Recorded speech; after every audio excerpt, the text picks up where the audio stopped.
தானே என்று சொல்லிக்கொண்டு இன்றைக்கு அதாவது வந்து ஒருமை பெண்மை, அதில் ஒருமை என்றால் ஒன்றை குறிக்கிறது.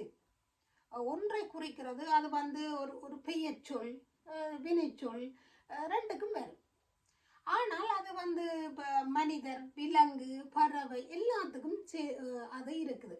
என்ன பேர்டு, கவ், மேன், ஸ்டூடெண்ட். அப்போ அந்த ஒன்றை குறிக்கிறதுனால தான் அது ஒருமை, ஒன்று. அப்போ ஒற்றுமை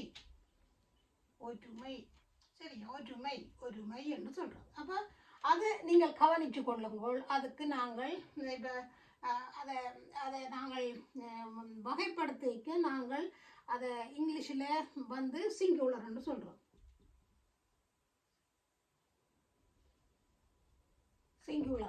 என்ன இப்போ மாடு, என்ன மாடு, மனிதன். இப்போ மாடு என்றால் கவ், என்ன மாடு என்றால் கவ். அது மாதிரி மனிதன் என்றால் ஹியூமன், என்ன ஹியூமன். அப்போ மனிதன் என்றது ஒரு ஆள். ஆனால் மனிதர்கள் அன்றைக்கு கணக்கு, என்ன மனிதன் அன்றைக்கு உண்டு. அப்போ இது இவ்வாறு சிங்குலர் அண்ட் இங்கிலீஷ்லேயும் சொல்கிறது. இது நீங்கள் இதை படிச்சு கொள்ளுங்கோ, தெரிஞ்சு கொள்ளுங்கோன்னு சொல்லிக்கொண்டு இன்னும் ஒரு லெசனில் சந்திப்போம். See you, bye bye. வணக்கம், அனைவருக்கு நிலைமை இருக்கிறீங்க தானே என்று சொல்லிக்கொண்டு இன்றைக்கு அதாவது வந்து ஒருமை பெண்மை, அதில் ஒருமை என்றால் ஒன்றை குறிக்கிறது. அது வந்து ஒரு பெயர்ச்சொல், வினைச்சொல், ரெண்டுக்கும் வரும். ஆனால் அது வந்து இப்போ மனிதர், விலங்கு, பறவை எல்லாத்துக்கும் அது இருக்குது.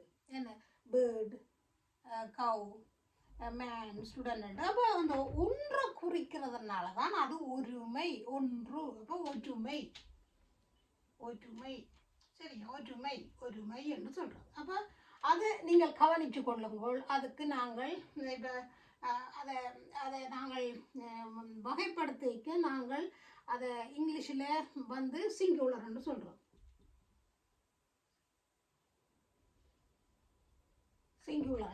என்ன இப்போ மாடு, என்ன மாடு, மனிதன்.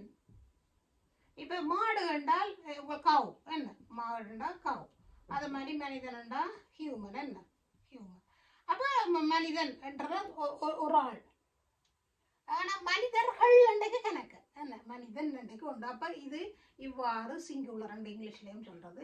இது நீங்கள் இதை படிச்சு கொள்ளுங்கோ, தெரிஞ்சு கொள்ளுங்கோன்னு சொல்லிக்கொண்டு இன்னும் ஒரு லெசனில் சந்திப்போம். See you, bye bye.